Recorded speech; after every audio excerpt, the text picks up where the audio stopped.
인간관계의 3가지 기본 원칙. 1. 비난이나 비평, 불평하지 말라. 2. 솔직하고 진지하게 칭찬하라. 3. 다른 사람들의 열렬한 욕구를 불러일으켜라. 2부. 인간관계를 잘 맺는 6가지 방법. 어느 곳에서나 환영받는 방법. 친구를 사귀는 방법을 터득하기 위하여 이 책을 읽고 있는가? 그러면 왜 이 세상에서 친구를 가장 잘 사귀는 방법을 연구하지 않는가?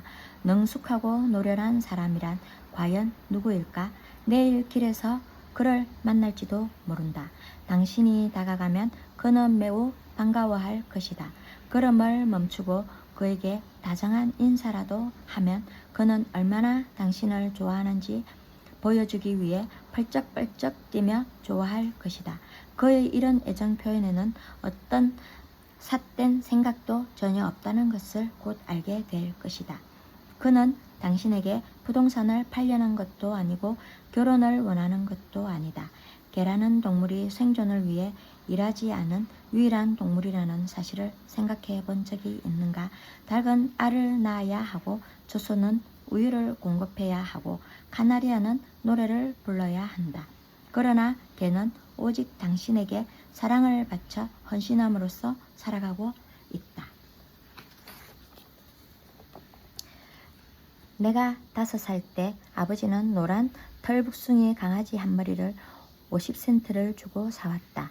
강아지는 곧 나의 어린 시절의 빛이자 기쁨이 되었다. 매일 오후 4시 반쯤 되면 강아지는 앞뜰에 나와 귀여운 눈으로 하염없이 길 쪽을 바라보다 내 목소리가 들리거나 모습이 보이면 총알처럼 튀어나와 언덕배기까지 헐떡거리며 달려와 기쁨에 넘쳐 껑충껑충 뛰고 컹컹 짖으며 나를 맞아주곤 했다. 강아지 티피는 5년 동안 변함없는 내 친구였다. 그런데 어느 비극적인 밤에 티피는 내 곁에서 얼마 떨어지지 않은 곳에서 벼락을 맞아 죽었다. 나는 결코 그날 밤을 잊을 수 없다. 티피의 죽음은 내 소년 시절의 비극이었다. 티피야, 너는 한 번도 심리학 서적을 읽어본 적이 없지. 그럴 필요도 없었겠지만 말이야.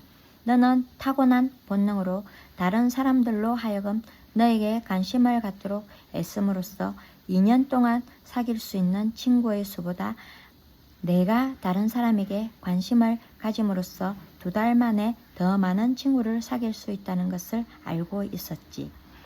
다시 한번 반복하면 2년 동안 다른 사람으로 하여금 내게 관심을 갖게 하는 것보다 내가 다른 사람에게 관심을 가지면 2달 안에 더 많은 친구를 사귈 수 있다. 그러나 평생을 다른 사람이 자신에게 관심을 갖게 하기 위해 노력하면서 사는 사람들이 더 많다. 물론 아무 소용없는 일이다. 그들은 당신이나 내게는 아무런 관심이 없다. 오로지 종일토록 자기 자신에게만 관심을 가질 뿐이다. 뉴욕시 전화회사에서 전화 통화 중에 어떤 말이 가장 많이 쓰이고 있는가를 조사했는데 추측대로 1인칭 대명사인 나는 또는 내가 라는 말이 제일 많이 쓰였다. 이 단어는 500통화 중에서 무려 3,900번이나 쓰였다. 나, 나는, 내가, 내와 등등. 당신은 자신이 찍힌 단체 사진을 볼 때 누구를 제일 먼저 찾는가? 우리가 다른 사람에게 영향을 주어 그들이 우리에게 관심을 갖도록 한다면 실로 진실하고 성실한 친구를 사귈 수 없다. 조세핀을 마지막으로 만난 자리에서 나폴레옹은 나는 이 세상의 그 누구보다도 운이 좋은 사람이었소. 그러나 이제 이 세상에서 내가 의지할 수 있는 사람은 오직 당신뿐이요. 하고 말했다. 그러나 역사가들은 과연 나폴레옹이 조세핀에게서 조차 의지할 수 있었는지에 대해 의문점을 갖고 있다. 비엔나에 살고 있는 유명한 심리학자 알프레드 아들러는 인생의 의미는 무엇인가? 라는 책을 썼다. 이 책에서 저자는 다음과 같이 말하고 있다. 다른 사람들에게 관심이 없는 사람은 인생을 사는데 굉장히 어려움을 겪게 되고 다른 사람에게도 해를 끼치게 된다. 인간의 모든 실패는 바로 이런 유형의 인물에서 비롯됐다. 심리학 책들을 아무리 읽어봐도 우리 모두에게 이보다 더 의미심장한 글을 찾기란 그다지 쉽지 않다. 그만큼 아들러의 말은 심오한 뜻을 지니고 있기에 다시 한번 되풀이해 음미할 가치가 있다. 다른 이들에게 관심이 없는 사람은 인생을 사는데 굉장히 어려움을 겪게 되고 다른 사람들에게도 해를 끼치게 된다. 인간의 모든 실패는 바로 이런 유형의 인물에서 비롯된다. 나는 뉴욕 대학에서 단편소설 창작에 관한 강좌를 수강한 적이 있는데 그때의 강사는 골리어즈라는 인류 잡지사의 편집장이었다. 그는 매일 책상 위로 올라오는 독자 투고 단편들 중 하나를 집어들고 몇 기절만 읽어보면 벌써 그가 사람들을 좋아하는지 아닌지를 알 수 있다고 했다. 작가가 인간을 좋아하지 않으면 세상 사람들 역시 그의 작품을 좋아하지 않는다 하고 그는 말했다. 이 편집장은 소설 창작 기법 강의가 막바지에 이르렀을 때 2번이나 강의를 중단하고 이렇게 말했다. 설교조가 되어 미안하지만 난 이 말을 명심해 주십시오. 소설가로서 성공하려면 반드시 타인에게 관심을 가져야만 합니다. 소설을 쓰는데 이것이 필요하다면 사람을 다룰 때에도 얼굴을 맞댈 필요가 있다고 생각해야 합니다. 나는 하워드 더스톤이라고 하는 유명한 마술사가 브로드웨이 쇼에 마지막으로 출연하던 밤에 그의 분장실로 찾아간 적이 있다. 40년 동안 더스톤은 전 세계를 순회 공연하면서 환상을 만들어냈고 청중을 현혹시켜 손에 땀을 쥐게 만들었다. 6천만 명 이상의 사람들이 그의 공연을 보았고 더스톤은 약 200만 달러의 수익을 올렸다. 나는 그에게 성공의 비결을 물어보았다. 학교 교육이 그의 성공과는 아무런 관계가 없는 것을 명백했다. 그는 어렸을 적에 가출해서 불황아로 떠들며 하차에 들어가 건초 더미 위에서 잠을 자기도 했다. 또한 문전글식하면서 철뚝길에 세워져 있는 표지판을 보고 글자를 익혔다고 한다. 그렇다고 그가 남보다 뛰어난 마술법을 지닌 것도 결코 아니었다. 그는 속임수에 관한 수많은 책들이 나와 있고 다른 마술사들도 이 정도는 다 알고 있다고 했다. 그러나 그는 다른 사람이 갖고 있지 않은 2가지를 가지고 있었다. 첫 번째는 자기 개성을 무대 위에 올려놓는 능력이었다. 그는 마술의 대가였다. 더스톤은 인간의 본성을 이해했다. 그가 취하는 모든 동작, 목소리, 눈썹의 움직임 하나하나가 모두 사전에 치밀하게 연습된 것들이었다. 따라서 그의 동작 하나하나 몇 분의 1초까지도 타이밍이 계획된 것이었다. 다음으로 그는 인간에 대해 진실한 관심과 애정을 가지고 있었다.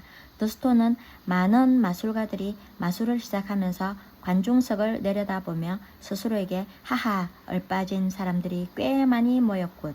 저런 멍청이들을 속이는 것은 아주 쉬운 일이야 하고 말한다고 했다. 그러나 그는 달랐다. 그는 무대에 오를 때마다 나를 보러 사람들이 이렇게 많이 와주다니 얼마나 고마운 일인가. 저들이야말로 나로 하여금 내가 하고 싶어하는 일을 하면서 살게 해주고 있으니 나도 최선의 연기를 보여드려야지 하고 스스로 다짐했다고 한다. 관중 앞에 나서기 전에 그는 몇 번이고 나는 관중을 아끼고 사랑하고 있어 라는 말을 되풀이한다고 했다. 우스운 행동이라고 어리석다고 물론 당신 마음대로 생각할 수 있다. 나는 그저 이 위대한 마술사가 가진 비법을 알려주고 싶을 뿐이다. 펜실베니아주 노스워렌에 살고 있는 조지 다이크는 자기가 경영하던 주유소 자리에 새로운 고속도로가 건설되자 할 수 없이 30년 동안이나 일하던 곳을 떠나야만 했다. 얼마 지나지 않아 지루함이 그를 괴롭히기 시작했다. 그는 해묵은 바이올린을 꺼내 연주하면서 시간을 보내기로 했다. 그래서 마을을 돌아다니면서 음악도 감상하고 재능이 풍부한 바이올린 연주가들과 담소를 나누게 되었다. 다정하며 겸손한 다이크는 자신이 사귀게 된 음악가들의 배경과 관심에 점점 흥미를 갖게 되었다.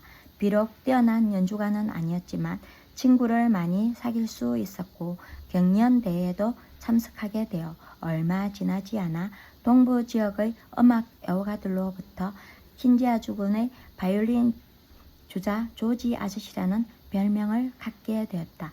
다이크는 72세였고 여생을 즐기고 있었다. 다른 사람에게 끊임없는 관심을 가진 덕분에 대부분의 사람들이 이제 생산적인 시절은 다 끝났다고 여길 무렵 그는 새로운 인생을 창조해낼 수 있었던 것이다. 시어도어 루즈벨트 대통령이 놀랄만한 인기를 누린 비결도 바로 여기에 있다. 심지어 하인들까지도 그를 사랑했다. 루즈벨트 대통령의 시종인 제임스 아모스는 시종의 영웅인 루즈벨트 대통령이라는 책에서 다음과 같은 감동적인 일화를 소개하고 있다. 언젠가 저희 아내가 대통령께 메추라기에 대해 여쭈어 본 적이 있었습니다. 아내는 한 번도 메추라기를 본 적이 없었으므로 대통령께서는 상세하게 설명해 주셨습니다. 얼마 후 우리 집으로 전화가 걸려왔더군요. 아모스와 그의 아내는 오이스터 베이에 있는 대통령 관저 안에 조그만 집에 살고 있었다. 아내가 전화를 받더니 대통령의 전화라고 했습니다. 우리 집 창문 밖에 메추라기가 앉아 있으니 내다보라고 대통령께서 직접 말씀하셨답니다. 이와 같은 세밀한 배려를 해주시는 분이 바로 루즈벨트 대통령이었습니다. 우리 집 옆을 지나가실 때는 우리가 눈에 띄지 않을 때에도 안녕 애니 혹은 안녕 제임스 하고 부르시는 음성을 듣게 됩니다. 지날 때마다 이렇게 다정한 인사를 해주시는 겁니다. 고용인들이 이런 사람을 어떻게 좋아하지 않을 수 있겠는가? 고용된 사람이 아니더라도 누구나 좋아하지 않고는 못 견딜 것이다. 민간인이 된 루즈벨트는 어느 날 태프트 대통령 부처가 출타 중일 때에 백악관으로 전화를 걸었다. 루즈벨트가 자신이 옛날에 데리고 있던 하인들, 심지어는 식모까지도 이름을 부르면서 인사하는 것을 보면 평범한 사람들에게도 솔직한 애정을 품고 있었음을 잘 알 수 있다. 한편 아치버트는 이렇게 회고하고 있다. 그분이 주방 하녀인 앨리스를 만났을 때 요즘도 그녀가 옥수수빵을 만드는지 물었습니다. 가끔 하인들을 위해 만들기는 하지만 윗분들은 드시지 않는다고 앨리스가 말했습니다. 루즈벨트는 우렁찬 목소리로 말씀하시기를 맛을 모르는 사람들이로구먼. 내가 대통령을 만나면 말해주겠네. 앨리스가 쟁반에 빵을 담아 드렸더니 루즈벨트는 그 빵을 드시면서 걸어가다 정원사와 일꾼들에게 인사를 하셨답니다. 과거에 부르시던 그대로 사람들의 이름을 부르셨습니다. 하고 40년 동안 백악관의 수석 집사를 지낸 아이크 후보는 눈물을 글썽이며 말했습니다. 2년 동안 이렇게 기쁜 날은 없었습니다. 그래서 저희들은 10,000금을 준다 해도 아무도 이 날과 바꾸지 않을 것입니다. 뉴저지주의 채덤에 살고 있는 에드워드 M. 사익스는 영업사원으로 겉으로 보기에는 별로 중요한 인상을 주지 않는 사람들에게 이와 유사한 관심을 가짐으로써 그레츠와 계속적인 관계를 유지했다. 몇 년 전에 저는 존슨앤존슨사의 직원으로 매사추세츠 지방의 고객들을 담당하고 있었습니다. 거래선 중에 약국 하나가 힝햄에 있었는데 저는 그 약국에 들를 때마다 점원들과 먼저 이야기를 하고 나중에 주인과 이야기를 나누곤 했습니다. 어느 날 약국에 들렀더니 약국 주인이 더 이상 존슨앤존슨 제품에는 관심이 없으니 거래를 끊겠다는 것이었습니다. 그 이유는 존슨사 측에서 주로 식품 가게와 할인 매장에만 신경을 쓰고 있어서 자기네 같은 작은 약국에 손해를 입히고 있다는 것이었습니다. 저는 실망한 나머지 그곳을 나와 몇 시간을 여기저기 차를 타고 돌아다녔습니다. 그러다가 저는 다시 그 가게 주인을 찾아가 제 입장을 설명하기로 했습니다. 다시 들어가서 여느 때와 마찬가지로 점원들에게 인사를 했습니다. 그리고 주인에게 갔을 때 주인은 미소를 지으며 돌아온 것을 환영하더니 평상시의 2배가 되는 주문을 하는 것이었습니다. 저는 깜짝 놀라 어떻게 된 일이냐고 물었습니다. 주인은 한 젊은 점원을 가리키며 그가 주인인 자기에게 하는 말이 가게에 들어와 점원에게 인사하는 멋 안되는 세일즈맨 중 하나가 저라고 했다는 것입니다. 어떤 영업사원이 우리 약국과 거래를 할 자격이 있다면 그것은 바로 그 사람이다 라고 말했다는 것입니다. 그 후 약국 주인은 단골 고객이 되었습니다. 세일즈맨이 갖추어야 할, 아니 모든 사람이 갖추어야 할 가장 중요한 자질은 다른 사람에게 진실한 마음에서 우러나오는 관심을 가지는 것이라는 사실을 잊을 수가 없었습니다.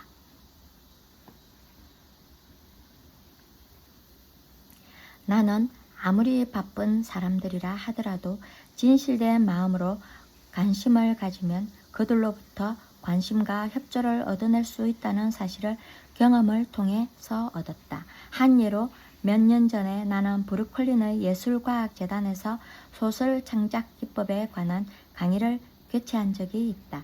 캐더린 노리스, 페니 허스트, 아이다 타벨, 엘버트 페이슨타운, 그리고 로버트 휴즈와 같이 저명한 작가들을 브루클린에 모셔오기로 했다. 나는 그들의 작품을 좋아하며 우리에게 성공의 비결을 가르쳐 달라는 내용의 편지를 보냈다. 편지마다 150여 명의 학생들이 서명을 했다. 그리고 그들이 너무 바쁜 분이라 강의를 준비할 시간이 없을 것이라고 편지에 덧붙였다.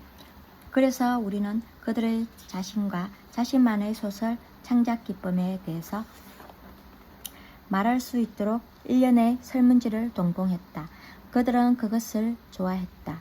어느 누가 싫다고 하겠는가? 그들은 기꺼이 브루클린까지 와서 우리에게 도움을 주었다. 나는 이런 방법을 이용하여 테오도어 루즈벨트 내각의 재무장관, 레슬리 M. 쇼, 태프트 내각 법무장관인 조지 W.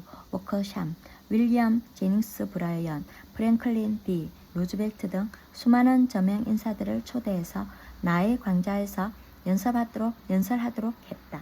우리 모두는 공장 노동자이든 사무원이든 혹은 왕관을 쓴 임금이든 자신을 존경하는 사람을 좋아하게 마련이다. 독일 황제를 예로 들어보자. 제1차 대전이 거의 끝나갈 무렵 황제는 전 세계적으로 가장 경멸받는 인물이 되었다. 심지어 황제가 목숨을 부지하기 위해 네덜란드로 도망갔을 때도 대중들은 그를 배척했다. 황제에 대한 정오심이 너무나 커 많은 사람들이 그를 갈기갈기 찢어서 화형에 처하고 싶어 했다. 이런 격렬한 분노 속에서 한 어린아이가 황제에게 찬미와 존경심이 가득 담긴 편지를 보냈다. 소녀는 그를 황제로서 사랑하고 존경하고 있다고 썼다. 황제는 이 편지에 크게 감동하여 그 소년을 자기 집으로 초청했다. 소년과 그의 어머니가 함께 갔는데 그 후 황제는 이 소년의 어머니와 결혼했다. 이 소년은 친구를 사귀고 사람을 설득하는 법에 관한 책을 읽을 필요가 없었다. 본능적으로 알고 있었기 때문이었다. 친구를 사귀고 싶으면 자기 자신을 버리고 다른 사람을 위해 뭔가를 해주어라. 이런 일에는 시간, 노력, 희생, 그리고 사려 깊은 마음이 필요하다. 윈저공이 영국의 황태자였을 때 남미로 여행할 계획이 있었다. 그는 남미로 떠나기 전 몇 달 동안 그 나라 말로 연설하기 위해 스페인어를 배웠다. 그 결과 남미에서의 공의 인기는 대단한 것이었다. 수년 전부터 나는 친구들의 생일을 모두 기억하고 있다. 나는 점성술을 전혀 믿지 않았지만 친구들에게 생일이 인격이나 기질과 어떤 관계가 있는지 물어보고는 얘기 도중에 그들의 생일을 가르쳐 달라고 했다. 생일이 11월 24일이라면 마음속으로 11월 24일을 계속 되뇌이다. 친구와 헤어진 후에 바로 이름과 생년월일을 노트에 옮겨 적었다. 그 뒤 새해가 되면 눈에 띄게 달력에 표시를 해놓았다. 그날이 오면 편지나 전보를 쳤다.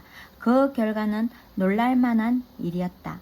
종종 그날을 기억해주는 사람은 이 세상에서 나 혼자뿐이었으니 말이다. 친구를 사귀고 싶으면 생기 있고 열정적인 태도로 사람들을 맞이하라. 전화를 받을 때에도 이와 똑같은 마음으로 하라. 전화를 걸어 매우 기쁘다는 투로 여보세요 하고 말해보라. 회사에서 전화 교환원에게 걸려오는 전화마다 관심과 열의를 가진 목소리로 응답하게 하는 훈련을 하면 전화를 건 사람들은 이 회사가 자신에게 관심을 갖고 있다고 믿게 된다. 매일 아침 전화를 받을 때 꼭 이 사실을 기억해 두자.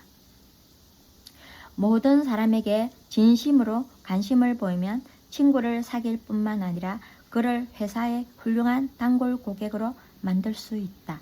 뉴욕 노스 아메리카 내셔널 뱅크의 사보에 그 은행의 예금주인 마들린 로즈데일 부인이 보낸 편지가 실려 있었다. 귀하의 은행 직원들에게 뭐라 감사의 말을 드려야 할지 모르겠군요. 모든 분들이 아주 예의 바르고 정중하게 도움을 주십니다. 오랫동안 줄을 서서 기다리다가 창고에서 반갑게 맞아주니 얼마나 기쁜지 몰라요. 작년에 저희 어머니께서 5달 동안 병원에 입원한 적이 있었습니다. 저는 종종 줄납계 원인 마리 페트루첼로 양을 만나는데 그때마다 그녀는 그의 어머니 건강을 걱정해 주면서 차도가 있는지도 물어보더군요. 로즈데일 부인이 이 은행과 계속해서 거래할 것이라는 사실에 대해 의심할 여지가 있을까? 뉴욕의 어느 인류은행에 근무하는 찰스 R. 웰트스는 모 회사에 대한 기밀 문서를 작성하는 임무를 맡게 되었다. 그는 급하게 필요한 이 문서 작성에 꼭 필요한 정보를 갖고 있는 유일한 사람을 알고 있었다. 월터스가 그의 사무실에 들어서자 젊은 아가씨가 문 사이로 고개를 내밀며 그날은 우표가 없다고 사장에게 말하고 있었다. 12살 먹은 아들 녀석을 위해 우표를 수집하는 중이라오 하면서 사장이 월터스에게 말했다. 월터스는 용건을 말하고 질문을 시작했지만 사장은 관심 없다는 태도를 취했다. 그는 사장이 지금 인터뷰하고 싶지 않은 눈치라 어떻게 해볼 도리가 없었다. 결국 인터뷰는 단시간에 끝났고 얻은 것이라곤 아무것도 없었다. 월트스는 솔직히 말해서 그땐 어떻게 해야 좋을지 막막했습니다. 하고 우리 강자에 나야 말했다. 그러자 갑자기 비서가 그에게 한 말이 생각나더군요. 우표 12살 난 아들 그리고 우리 은행의 외환계가 전 세계에서 날아오는 폐지의 우표를 모으고 있다는 사실이 문득 생각났어요. 다음날 오후 다시 그 사장을 찾아가 아들에게 줄 우표를 갖고 왔다고 말했죠. 물론 열렬히 환영을 받았습니다. 설사 그가 국회의원에 출마했더라도 그처럼 열렬히 악수는 할 수 없었을 것입니다. 사장은 활짝 웃으며 저에게 호의를 나타냈습니다. 우리 조지 녀석이 무척 좋아하겠군요. 하고 말하면서 우표를 만졌습니다. 이 우표는 정말 훌륭합니다. 보물감이요. 무척 기뻐했습니다.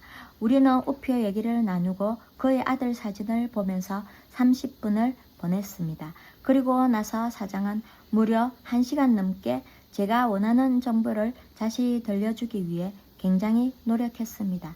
그는 자신이 알고 있던 모든 내용을 다 제게 말해주더니 직원을 불러 모으는 것은 더 물어보고 자기 친구에게까지 전화를 걸어 제가 필요로 하는 사항들, 숫자, 보고서, 그리고 서신을 다 보여주었습니다. 그야말로 신문 기자들이 쓰는 말로 소위 특종 기사를 얻어낸 셈이죠. 여기에 또 하나의 예를 들어보기로 한다. 필라델피아에 사는 C.M. 크나플이라는 사람은 어느 대형 연쇄점에 연료를 팔려고 수년 동안 애를 썼다. 그러나 연쇄점 측에서는 어느 해외 업자로부터 연료를 구입하고서는 빈 드럼통을 싣고 보란듯이 그의 사무실 앞을 지나곤 했다. 크나플은 화가 치밀어 미국의 연쇄점들은 암적인 존재라고 악담을 퍼부었다. 크나플은 그때까지도 자신이 왜 연쇄점에 연료를 팔지 못하고 있는지 모르고 있었다. 나는 그에게 다른 방법을 시도해 보라고 권유했다. 그래서 다음과 같은 상황이 벌어졌다. 우리는 강좌에 모인 수강생들끼리 이 연세점의 확장이 지역 발전에 이득보다는 손해를 끼치지 않느냐는 문제에 대해 토론을 벌였다. 그는 그 제안에 반대하는 입장에 섰다. 그는 연세점들을 옹호하는데 동의하고는 자기가 경멸하는 연세점의 간부가 찾아가 오늘은 연료를 팔러 온 게 아닙니다. 부탁을 들어주십사 하고 찾아온 것입니다. 하고 말했다. 그리고는 강좌에서 있었던 토론에 대해 이야기해 준 다음 제가 알고 있는 사람들 중에서 저한테 필요한 조언을 해줄 사람은 이사님 뿐이라서 이사님께 도움을 청하러 왔습니다. 이는 이 토론에서 이기고 싶습니다. 이사님, 저를 도와주신다면 진심으로 감사드리겠습니다. 라고 말했다. 나머지 이야기는 크나플의 말을 그대로 옮겨보도록 하자. 저는 이 중력에게 꼭 1분만 시간을 빌리기로 약속하고 면회했습니다. 제 이야기를 듣고 난 이사는 의자에 앉으라고 권하고는 정확히 1시간 47분 동안 저한테 이야기를 하더군요. 이사는 연세점에 관한 저서를 쓴 적이 있는 다른 중력 한 명을 불러오고 전 미국 체인스토어 협회에 조회하여 이 문제에 관한 토론 기록 사본도 구해주었습니다. 그런 연세점이 다른 사람들에게 진실되게 봉사하고 있는 것으로 믿고 있었습니다. 자기가 하고 있는 일을 매우 사랑스럽게 여기고 있어서 말할 때마다 그의 눈은 밝게 빛났고 제가 한 번도 생각해 본 적이 없던 일에 대해 저의 시야를 넓혀 주었습니다. 그는 저의 정신적 태도를 변화시켜 주었습니다.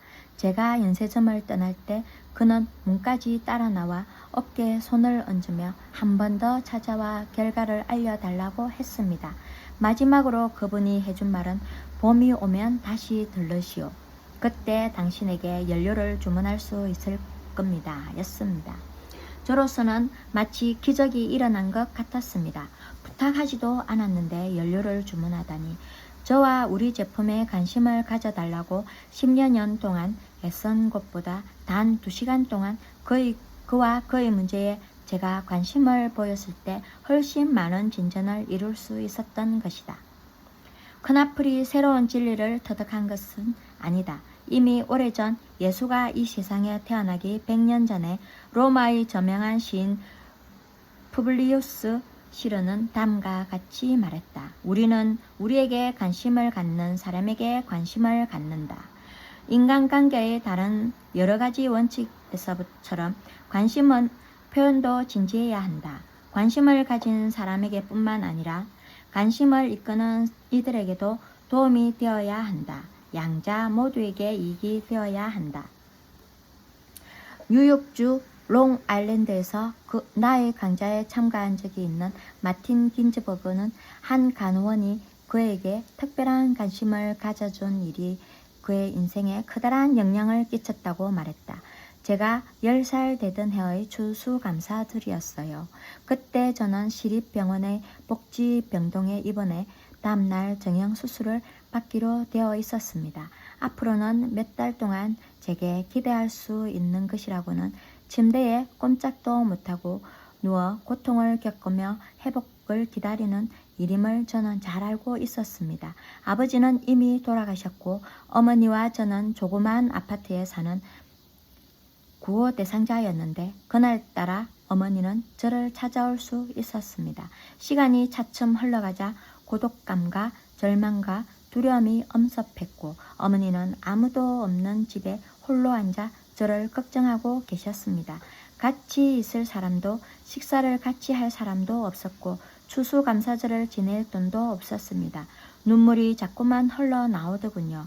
머리를 베개 속에 묻고 이불을 끌어올렸어요. 소리를 죽여가며 흐느껴 우는 바람에 온몸에 통증이 생겼습니다. 그때 한 젊은 수습 간호원이 제가 우는 소리를 듣고 병실로 와서 이불을 걷고 눈물을 닦아 주었습니다.